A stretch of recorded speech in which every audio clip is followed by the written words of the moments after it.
mark where the head you want the head to go. It's going to stop there. And so the top, so maybe here, from here to here, the head. You want it bigger? So maybe. Unique experience in that I was actually hired by a company, Sony Entertainment, to come in and draw this painting as a promotional device for one of their film launches. And anyway, they, you know, this Guinness World Record was not something that we initially planned on doing. They said, we want you to do this big Last Supper as part of this movie launch. It was for the Da Vinci Code film. Yeah. So I said, okay, and they said, how big do you think you can do it? And I said, well, probably this big, you know, we could fill up the whole floor. And then they, you know, the PR agency came to me and said, I think we can get a Guinness World Record for this. Do you want to try? And I said, sure. So it was really organic how it happened. All spontaneous. All spontaneous, and that project took me about 3.5 weeks to complete, and there was so much detail in that painting. So a lot of work. Yeah. We know about your largest, you know, in terms of actually making the art, but I oversaw the reproduction of the Sistine Chapel ceiling. This was in San Francisco area. Back in the 2004, I believe it was. Yes. And around 5. Yeah, 2005, and you know, it was managing a team of artists on a larger scale than what I'm used to. So that was a challenge, like managing artists. Okay. That's an oxymoron. Yeah. You just can't manage artists, you know. So anyway, it was just getting all these really creative, dynamic people together and trying to get them like focused on their areas and you know, yes, you're in my space, I want to do that, and you know, there's all this stuff going on, and different energies, but it was a hugely successful project, and we wound up pulling people out of the audience to help us, because we were on a deadline, and we had to get the project done, and you know, we're like, we need people to fill in black, you know, just come over here. So people would volunteer out of the audience, we'd give them some chalk, they start drawing. All eager to do it? All eager to do it. We had, you know, well over 35 people that worked on that painting at any given point, so that was a challenge, but it was really fun, really exciting. Everyone had a great time, and the result was so spectacular. You know, it's larger than what one person could do. So seeing all this creative talent in one piece was really just so exciting for me. You know, I don't really see that there's much difference in the level of enthusiasm. It's just that the younger students are, you know, maybe haven't been introduced to the more complex theories or concepts that go behind making the 3D work, so I have to temper that a little bit, but they're really eager to learn. So you give them basic principles and they can go with it. The more advanced students, I'd say the college level and the professionals, they already have a history of understanding behind them, so you can give them more complex problems to solve. But, you know, really the level of enthusiasm and also the level of ability. You know, a lot of the adults have not really worked on a street with chalk before, so they're kind of new to this in a way.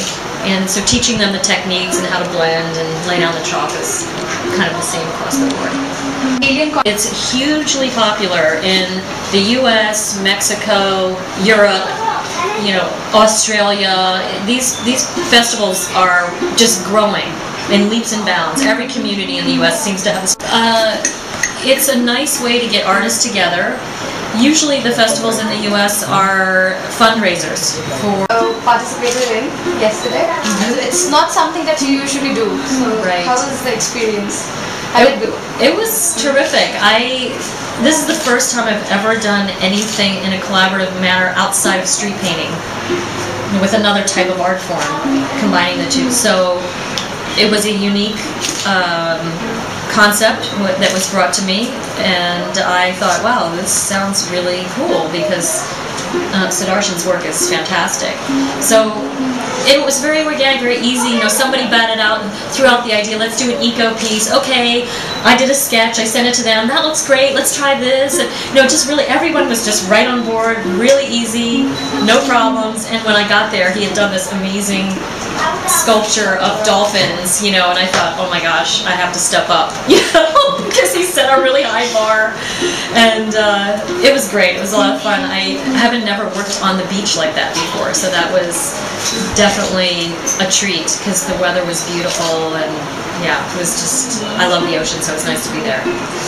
Every artist's dream is to create a masterpiece. Which one is yours? Which one is mine? I think my favorite piece, I would have to say, is my mousetrap painting. And that was because the game or the idea for the piece was based on a game that I played when I was a child. It's very popular in the US in the 60s and 70s. And the game was actually designed by a man named Rube Goldberg, who is a famous American writer, scientist, inventor, just a brilliant, brilliant guy. And he made this incredible game, so I thought I'm going to do an homage to Rube. And the piece required 5 professional artists, 5 days to make, and it had multiple perspective points in the piece that was a little bit above and beyond what I typically do, so I had some complexity, and I actually designed it to scale so that humans could get on the game board and look like they were the tokens for the game. So it was an interactive piece. It was a lot of fun and really enjoyed doing that. Do share with us an experience during your work that you are never going to forget. The bull walking across the painting.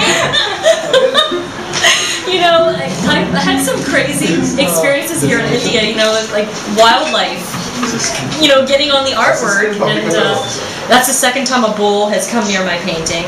So I had a snake go across my painting once. That was interesting. You just never know what you're gonna get. It's wild. You don't come across that in the US. So. And when was the first time a bull walked through your art? Well, actually, he didn't walk through it. He just kind of came really close to it. It was in Mumbai, on the campus, and I had earlier seen the same bull cornering a faculty member behind a tree. So in the morning, you know, the bull was fully trying to get this guy. He was behind the tree, and I thought, okay, that thing is not friendly, or it could go rogue at any moment. So later, I see the bull walking up the street, and it came and kind of parked itself right in front of my drawing, and I thought, if that thing turns towards me, I'm out of here. So.